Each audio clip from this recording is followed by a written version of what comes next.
On March 15, 2023, at around 3 in the morning, the Polk County, Florida Emergency Call Center received a call that would change everything. The voice on the other end of the line sounded frighteningly calm, almost mechanical, as if the speaker were hearing his own words from far away. "My father is dead," the young man said without any emotion. "I had to do it. He would have killed my brother." The dispatcher tried to keep him on the line, asking the usual questions, but there was something in the caller's voice she had never heard in her 15 years on the job. It wasn't panic, remorse, or even relief. It was a hollow emptiness, as if the young man had just lost a part of his soul and didn't yet fully understand it. The caller was Tyler Brennan, 21 years old, the firstborn of a family of 4 who lived in an unremarkable single-family home on the outskirts of Lakeland. Lakeland, a medium-sized city in the heart of Florida, was known for its lakes, its humidity, and its community where everyone knew everyone else, or at least thought they did. The Brennans weren't outsiders, but they weren't a family that was talked about much either. They lived a secluded life, kept out of their neighbors' affairs, and gave the outward impression of a normal, if quiet, family. But behind the blinds of their house, behind the manicured lawns and freshly painted fence, lay a reality so dark that no one could have imagined it. Robert Brennan, the father, was a mechanic in a small workshop not far from the interstate. He was a man of powerful build, with broad shoulders and hands marked by years of hard work. Motor oil seemed to be permanently stuck under his fingernails, and the smell of gasoline and sweat clung to him like a second skin. To his customers, he was a reliable craftsman, someone who knew how to get an engine running again, who didn't waste unnecessary words and did his work for a fair price. To his family, however, Robert Brennan was something else entirely. He was a tyrant whose moods were as unpredictable as a summer storm over the Everglades. Some days he would come home and ignore everyone around him, sinking into a silent, seething rage that filled the entire house. Other days he would explode without warning, and then objects would fly through the air, doors would be kicked in, and screams would fill the night. The children learned early on to read the signs. When the old Ford pickup truck turned into the driveway with screeching brakes, when the driver's door was slammed with exaggerated force, when heavy boots stomped across the gravel path, they knew it was going to be a bad evening. Tyler, the eldest, had trained himself to develop a kind of protective mechanism over the years. He could tell by the way his father put the key in the lock whether it was safe to stay in the living room or whether it was better to retreat to his room. This constant vigilance, this constant scanning of the atmosphere, this life in a state of constant alert, had left deep scars on his psyche. He was no longer a child who could play carefree. He was a soldier in a war that had never been declared but was fought every day. His mother, Patricia Brennan, was 39 years old and looked like someone who had lived twice that long. Her face showed the signs of chronic exhaustion, deep lines around her eyes that were not from laughter, but from countless sleepless nights and suppressed tears. Patricia had once been a lively woman, at least according to her family. In old photos hidden in a drawer, she could be seen smiling, her eyes shining with a lightness that had now completely disappeared. But the years with Robert had hollowed her out. She had not only aged physically, but was also emotionally drained, as if someone had systematically sucked all hope out of her. She worked as a cashier in a supermarket, a job that was poorly paid and unfulfilling, but at least it offered her a few hours a day of refuge from the chaos at home. Patricia had tried several times to leave Robert. Twice she had packed her bags, put the children in the car, and driven away, but both times she had turned back after a few hours or days. There were many reasons for this. Some were practical. She had hardly any money of her own, no family nearby who could take her in, no prospect of an apartment she could afford on her own. Other reasons were more complex and deeply rooted. Over the years, Robert had woven a web of emotional dependence so tight that Patricia had become entangled in it without fully realizing it.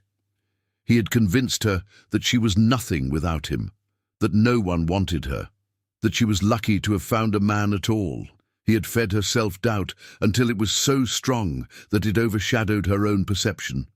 And then there was the fear of what might happen if she really left. Robert had hinted more than once that he would find her, that he would never let her go, that there would be consequences she didn't want to imagine. The two younger children, Marcus and Emma, were 15 and 13 at the time of the incident. Marcus was a slender boy with dark hair and an expression that was far too serious for his age. He spoke little, but observed all the more, and had learned to make himself invisible whenever necessary. Emma, on the other hand, had not yet become completely hardened. She desperately tried to hold on to a piece of her childhood, clinging to small moments of normality, to school friends, to her books, to the illusion that her life could get better someday. Both children bore the scars of violence, some visible, some invisible, but all painfully real. Tyler had tried to protect his siblings as best he could. As the eldest son, he felt responsible, saw it as his duty to stand between them and their father's violence. But the older he got, the more he realized that he was, in truth, powerless. He couldn't prevent the beatings, couldn't silence the screams, couldn't dispel the fear. All he could do was be there, a silent witness to the suffering, sometimes a lightning rod, drawing his father's anger upon himself to spare the others. But this role came at a price. With every blow he took, with every time he had to watch helplessly as his father attacked his mother or siblings, something grew inside him. A cold, hard anger that settled deep inside him and slowly but steadily grew. The neighborhood noticed little of what was going on behind the Brennans' facade. Sure, there were moments when screams penetrated the thin walls, when the clink of broken glass or the dull sound of an impact could be heard. But most people in the area chose to ignore it. It was an unspoken rule not to interfere in other people's family affairs. Mrs. Kowalski, the old lady who lived 3 houses down, had called the police several times when the situation escalated, but the officers who showed up could do little. Robert was a master at appearing harmless to the authorities. He opened the door with a friendly smile, explained that it had only been a minor argument, that everything was fine, that the neighbors were overreacting. Patricia usually stood silently by, nodding at Robert's words and assuring the police that they didn't need to worry. The children were rarely questioned, and when they were, they knew exactly what to say. Any deviation from the script would have had consequences later. There were moments when the system could have, indeed should have, intervened. Tyler had been noticed twice at school, once for a massive bruise on his rib, another time for a laceration on his forehead. The school nurse had asked questions, and Tyler had lied, as he had been taught to do. He had fallen during a basketball game, injured himself while climbing, fallen down the stairs. The explanations were flimsy, but they were enough because no one really wanted to probe further. The social workers who were sent to the family twice had superficial conversations, noted down a few details, and closed the file again. The system was overburdened, underfunded, and often helpless in dealing with families where violence was so normal that it was no longer recognized as such. For Tyler, those years were a constant balancing act between survival and breaking down. He developed strategies to cope with the situation. Sometimes he tried to appease his father, to be a good son, to meet expectations, to remain invisible. Sometimes he rebelled, deliberately provoking his father to divert attention away from his siblings. And sometimes he withdrew completely into himself, into an inner world where reality was less painful. But none of these strategies could really protect him. The violence was omnipresent, a constant companion that permeated every aspect of his life. It shaped his relationships, his worldview, his understanding of what was normal and what was not. At school, Tyler was an average student. His teachers described him as reserved, sometimes absent, rarely disruptive. He had a few friends, but no close ties. It was as if he deliberately kept his distance, as if he were afraid that someone might get too close and discover his truth. The shame of what was happening at home was overwhelming. It wasn't just the fear of what might happen if someone found out the truth, but also a deep sense of inadequacy. Why couldn't he protect his family? Why wasn't he strong enough to stop the violence? These questions gnawed at him, eating deep into his self-image and leaving a wound that would never truly heal. At 18, Tyler began training as an electrician. It was a practical profession, one that allowed him to escape the house during the day, earn his own money, and build a certain independence. He dreamed of one day saving enough to move out, perhaps taking his siblings with him, starting a new life far away from his father. But these dreams remained vague and distant, as unattainable as a horizon that receded the closer you thought you were getting to it. The reality was that Tyler was trapped, not only physically but also emotionally.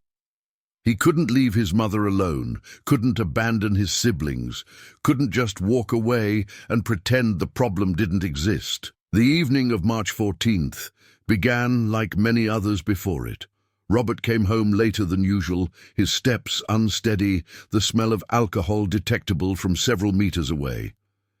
He had obviously stopped at a bar after work, as he often did when the week had been particularly stressful, or when he simply needed an excuse to drink.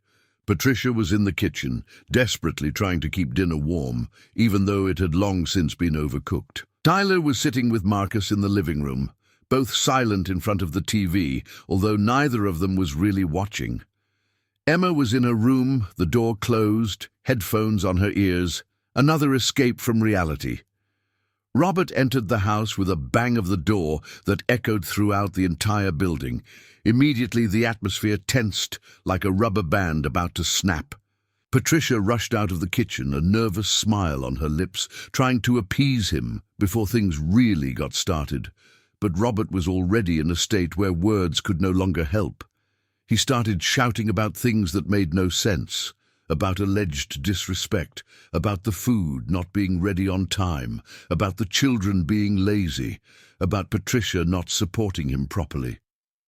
The accusations were irrational, but that didn't matter.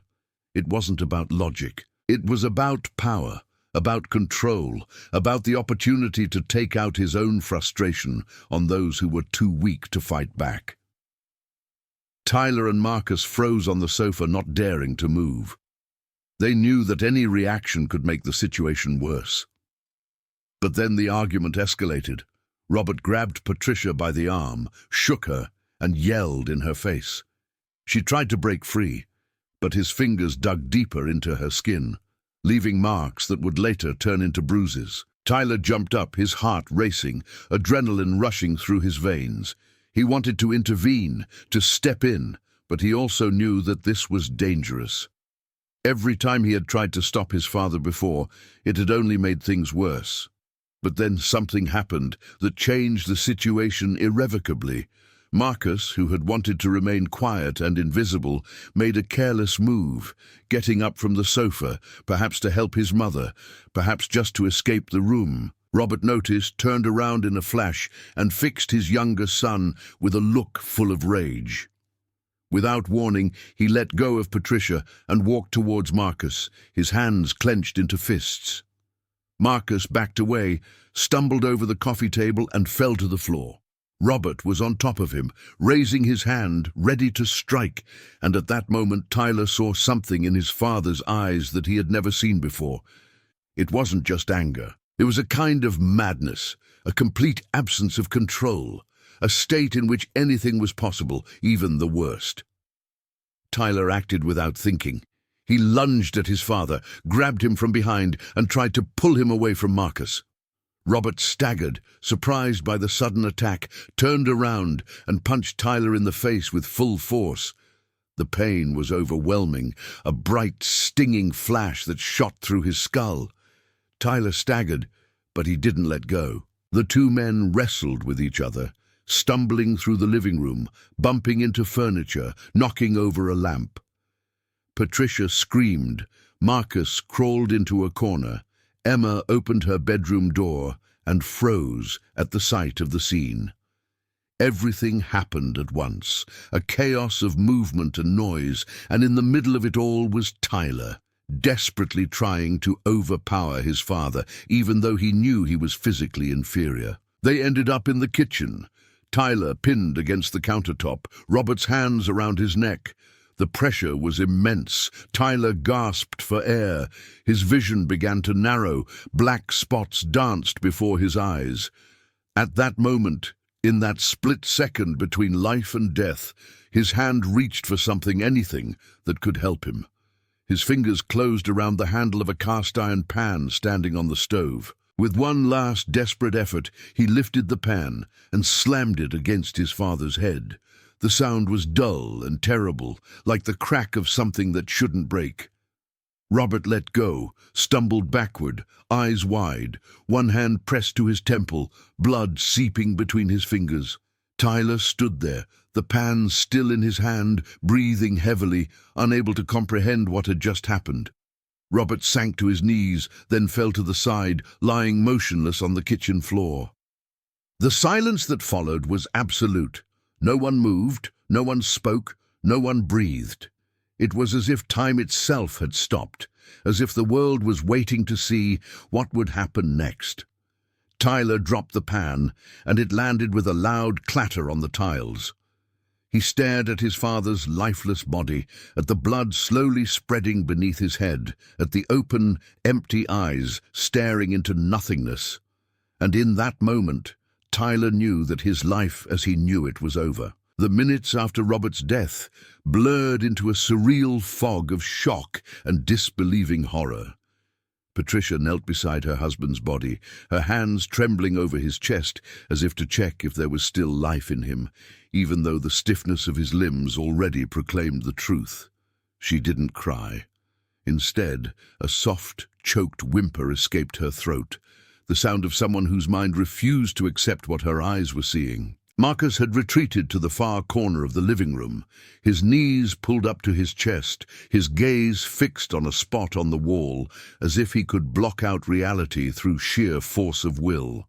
Emma was still standing in the doorway of her room, her lips moving silently, perhaps in prayer, perhaps simply in silent confusion. Tyler stood in the middle of the kitchen like a statue, his hands outstretched in front of him, blood splattered on his forearms. His mind was working strangely slowly and at the same time frantically fast. He perceived every detail with crystal clarity. The broken cup on the floor, its shards glistening in the light of the ceiling lamp, the smell of burnt food still lingering in the air, the steady drip of the leaky faucet, which seemed unbearably loud in the silence. But his brain refused to piece this information together into a meaningful whole. It was as if he were watching the scene from outside, as a spectator of a movie, not as the main character. Then, with a sudden wave of clarity that washed over him like an electric shock, Tyler realized what he had done. He had killed his father, not in an abstract sense, but in a very concrete way with his own hands, in this kitchen in front of his family. The pan was still lying on the floor, a silent witness to his deed. Tyler began to hyperventilate, his breath coming in short, frantic gasps, his heart pounding so hard against his ribs that he thought it would break. His knees gave way, and he sank to the floor just a few feet away from his father's body. Patricia finally raised her head, her eyes meeting Tyler's, and for a moment they shared something that no words could express. It wasn't reproach, not gratitude, but a kind of desperate understanding that only people who have gone through hell together can share. She rose slowly, her movements mechanical, walked to the phone and picked up the receiver. Her voice, when she spoke, was little more than a whisper. "We need an ambulance. And the police. There's been an accident." Tyler wanted to protest, wanted to say that it wasn't an accident, that he knew what he was doing, that he wanted it. but the words stuck in his throat. Patricia spoke to the emergency services with an eerie calm, gave the address, answered questions in a monotone voice, and hung up. Then she turned to her children. "Marcus, Emma, go to your rooms, right now." Her voice brooked no contradiction. The two younger children obeyed silently, glad to escape the scene of horror. The wait for the police to arrive seemed endless. Tyler sat on a kitchen chair that Patricia had pulled up for him, staring at his bloody hands. Patricia stood at the window, watching the street, waiting for the lights of the emergency vehicles. No one spoke. There was nothing to say that could have alleviated the gravity of the moment. When the first sirens became audible in the distance, Tyler flinched as if someone were pricking him with needles. This was real. This was really happening. There was no turning back. 2 patrol cars and an ambulance pulled up in front of the house, their blue and red lights transforming the quiet residential street into a stage for drama. Neighbors opened windows, stepped out onto porches, whispered behind covered hands. The officers entered the house with their weapons drawn, shouting instructions, securing the scene with professional efficiency. A paramedic knelt beside Robert, checked his pulse, shook his head. No vital signs. Skull trauma, probably instant death. His words were matter-of-fact, almost indifferent, a routine part of his job. A detective named Sarah Morrison, a woman in her mid-40s with sharp eyes and a charisma that conveyed both authority and compassion, took over the questioning. She sat down across from Tyler at the kitchen table after Robert's body had been covered with a white sheet. "Tyler, right. I need to ask you a few questions. You don't have to answer if you don't want to, but it would be helpful if you did. Do you understand?" Tyler nodded mechanically. Morrison pulled out a notebook. "Tell me what happened." The words came haltingly, fragmentarily, but Tyler told her everything. The argument, the escalation, Marcus, the stranglehold, the frying pan. Morrison listened without interrupting, took notes, her expression remaining neutral. When Tyler was finished, she leaned back. "And before that, were there other incidents?"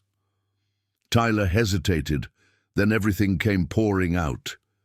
Years of violence, abuse, fear. Patricia was also questioned, confirmed Tyler's statements, showed old scars, mentioned the visits to the police that had never led to anything. Marcus and Emma were gently questioned by a social worker. Their statements matched. Morrison consulted with her partner, an older detective named Frank Reyes, who was supervising the forensic team. They spoke quietly, occasionally glancing at Tyler. Finally, Morrison returned. "Tyler, we have to take you into custody for now. That's protocol in a death case. But from what we've heard so far, I assume the prosecutor will consider this self-defense. Do you understand?" Tyler nodded again, too exhausted to respond. He was handcuffed and led to the patrol car, while flashlights flickered from neighbors secretly taking pictures with their cell phones. The night at the police station was the longest of Tyler's life. He was taken to a cell, a small, barren chamber with a cot and a toilet. He sat on the cold concrete, staring at the ceiling, trying to comprehend what his life was now. He had killed a person, not just any person, but his father. Even if the justice system deemed it justified, how could he ever live with himself? The shame, the guilt, the horror of his own actions, all mingled into an unbearable weight on his chest. The next morning, Tyler was brought before a magistrate. His public defender, a young man named David Chen, argued convincingly for Tyler's release on bail, pointing to the years of abuse, the danger to Marcus, and the lack of any criminal history. The prosecutor was surprisingly cooperative, agreeing that this appeared to be a clear case of self-defense. The judge set bail at $50,000, a sum Patricia could not possibly raise.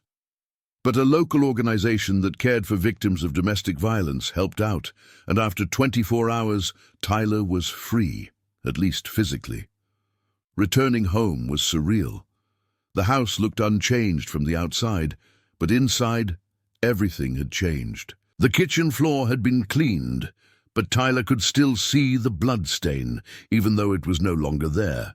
From then on, he avoided the kitchen, unable to enter the room without feeling nauseous. Patricia tried to maintain a facade of normality, cooking meals and going to work, but her eyes were empty, her smile a hollow echo of what might once have been. In Lakeland, the news spread quickly. A small town forgets nothing and forgives even less. Reactions were divided. Some saw Tyler as a hero, as someone who had finally done what was necessary to protect his family.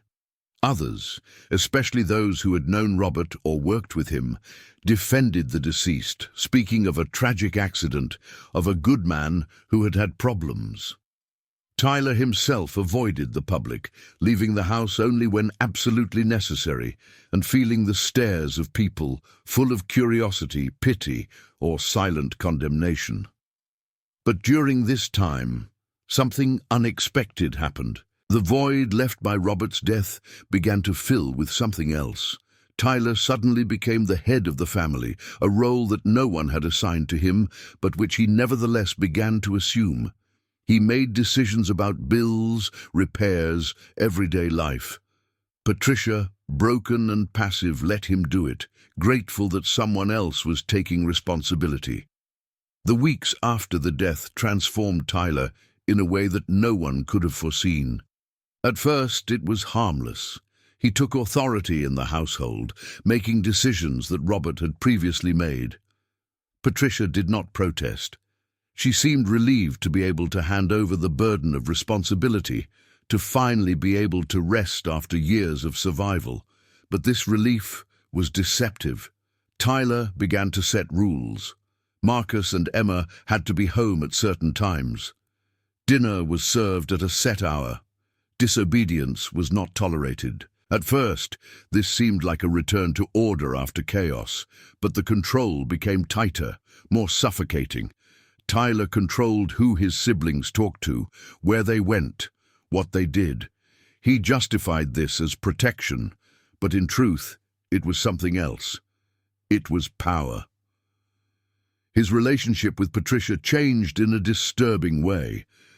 Tyler began to see her not as his mother, but as something else. She was 39, still attractive despite years of suffering, and she was alone, vulnerable, dependent. Tyler caught himself watching her, his thoughts wandering in directions that were forbidden. At first, he was ashamed of these thoughts and suppressed them, but they returned with greater force. One evening, about 2 months after Robert's death, Tyler and Patricia sat alone in the living room. The younger siblings were already in bed. Patricia cried quietly, overwhelmed by loneliness, by the uncertainty of the future. Tyler sat down next to her and put his arm around her shoulders. "I'm here," he whispered. "I'll never leave you. I'll always be there for you." Patricia leaned against him, seeking comfort in his closeness, and in that moment something fundamental shifted between them. The touch lasted too long. Tyler's hand wandered from her shoulder to her face, brushing away a tear, lingering on her cheek. Patricia froze, her eyes widening in confusion and a realization she didn't want to believe. Tyler leaned forward, his face so close to hers that she could feel his breath. "Tyler, no," she whispered, but her voice lacked conviction. She was too tired, too broken to fight. In the weeks that followed, this twisted dynamic intensified. Tyler became possessive, jealous of any attention Patricia gave to others.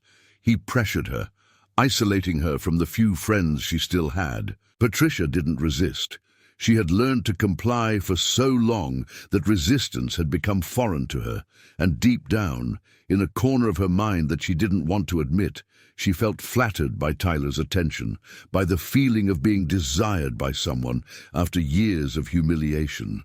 Marcus and Emma noticed the change, but didn't fully understand what was happening. They only saw that Tyler was becoming more and more dominant, that their mother was withdrawing more and more, that the house, which had seemed liberated for a short time, was once again becoming a prison. Only this time, the guard was someone they had once seen as a protector. On a sultry July evening, 6 months after Robert's death, Tyler made a suggestion that crossed the line between wrong and unimaginable. He was sitting with Patricia on the porch, the air thick with humidity and the buzzing of insects. "We should get married," he said without warning, his voice strangely flat, as if he were talking about the weather. Patricia stared at him, sure she had misheard. "What?" Her heart began to race, a mixture of horror and a hope she didn't want to admit to herself. Tyler turned to her. "You need someone. I need you. We belong together.